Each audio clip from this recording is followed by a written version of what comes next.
اس کے بعد اپنے پروگرام کو آگے بڑھاتے ہوئے اگلے مصاحب محمد حارث بہرگنج کو دعوت سخن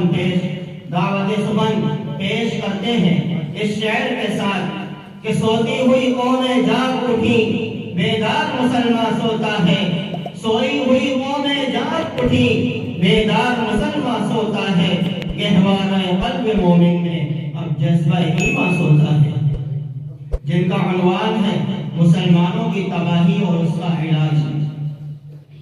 السلام علیکم ورحمۃ اللہ وبرکاتہ۔ الحمدللہ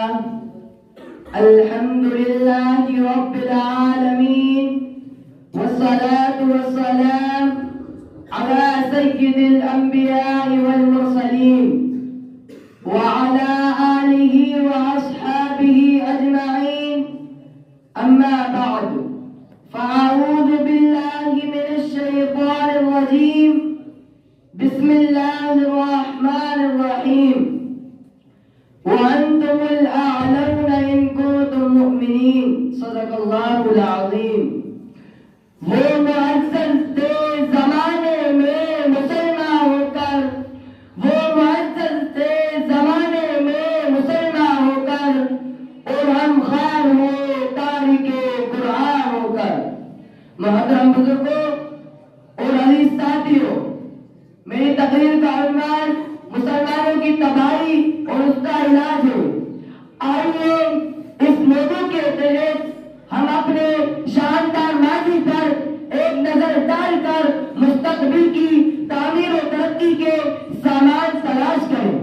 قرآن کریم میں رب ذوالجلال کا ارشاد ہے، وَأَنْتُمُ الْأَعْلَوْنَ إِن كُنتُم مُؤْمِنِينَ، تم ہی سر بلند رہو گے اگر تم مومن ہو۔ یہ ارشاد باری ہماری پوری تاریخ کا اختصار ہے اور اسی میں ہماری ترقی کا راز مضمر ہے۔ تاریخ کے سینکڑوں واقعات یہ بتانے کے لیے کافی ہے کہ جب بھی ہمارا رشتہ اللہ اور اس کے دین سے مضبوط رہا، سر بلندی اور کامیابی نے ہمارے قدم چومے، اور جب کبھی اس رشتے میں کسی قسم کی کمزوری آئی، ہم عزت و وفات کے آسمان سے ذلت و پستی کے لار میں جا گرے۔ تاریخ ہمارے سامنے جنگ بدر کی مثال پیش کرتی ہے۔ جنگ بدر میں جو کامیابی ہوئی وہ صرف اسی رشتے کی مضبوطی کی بنیاد پر ہوئی، ورنہ اگر کامیابی ہوتی تو کفار مکہ کو ہوتی، کیونکہ کفار مکہ تقریباً 1000 تھے اور بڑے جوش و خروش کے ساتھ تھے، ان کے پاس 700 اونٹ اور 200 گھوڑے تھے۔ محترم بزرگوں اور دوستوں، جب مقام بدر پر پہنچتے ہیں تو دیکھتے ہیں کہ کفار مکہ بلند مقام پر خیمہ زن ہو چکے ہیں، جہاں پانی کی بھی فراوانی ہے۔ بیچارے مسلمانوں کو پست و ریتیلی زمین پر خیمہ زن ہونا پڑا، ایسی جگہ پر کہ اگر کسی کو پیاس لگے تو ایک گھونٹ پانی پینے کو نہ ملے۔ الغرض جنگ کے اندر جتنے اسباب اور جتنی چیزوں کی ضرورت پڑتی ہے وہ سب کفار مکہ کو حاصل تھی، مگر جب لڑائی شروع ہوتی ہے تو کفار مکہ گاجر مولی کی طرح کاٹے جاتے ہیں۔ کفار مکہ کا سب سے بڑا سردار ابو جہل، جو بچوں معاذ اور مونس کے ذریعے مارا جاتا ہے، اور عبداللہ بن مسعود رضی اللہ عنہ ابو جہل کا سر قلم کرتے ہیں۔ مسلمانوں، آپ جانتے ہو کہ عبداللہ بن مسعود رضی اللہ عنہ کون ہے؟ یہ وہی ہے جن کو مکہ کے سیل میں اسی ابو جہل نے مارتے مارتے بے ہوش کر دیا تھا۔ آج میدان جنگ کے اندر وہی عبداللہ بن مسعود رضی اللہ عنہ ابو جہل کا سر قلم کرتے ہیں۔ امیہ بن خلف ابو جہل کے بعد کفار مکہ کا سب سے بڑا سردار سمجھا جاتا تھا، لیکن اپنے ساتھیوں کو اس طرح تیرتے دھوتے دیکھ کر گھبرایا اور میدان جنگ چھوڑ کر مکہ کی طرف بھاگ پڑا۔ حضرت بلال حبشی رضی اللہ عنہ اس کے پیچھے بھاگے اور قریب پہنچ گئے۔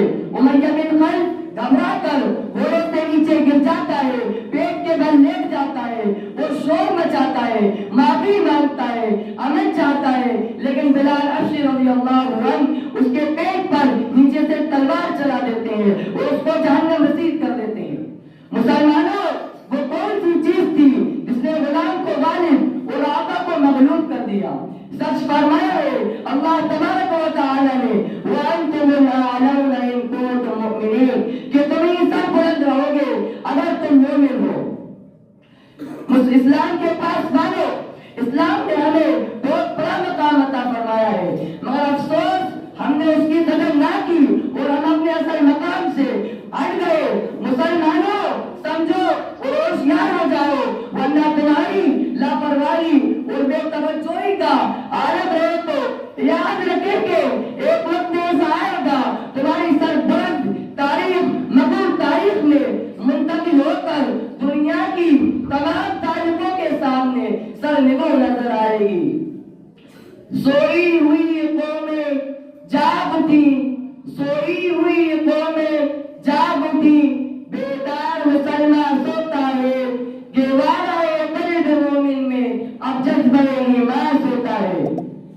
مسلمان ہو، آؤ متحد اور متفق ہو جاؤ اور ایک جھنڈے کے نیچے چلے آؤ، ورنہ تمہاری تباہی کی کوئی حد نہ ہوگی اور تمہیں سر بلند کرنے والی کوئی طاقت دنیا میں نہیں آئے گی۔ اللہ تعالیٰ شعور و بیداری، اس کے زوال کا احساس اور اس کے ازالے کی عزت نصیب فرمائے۔ میری چند باتوں پہ اپنی تقریر ختم کرتا ہوں۔ وما علینا الا البلاغ۔ ماشاء اللہ، اللہم زد فزد۔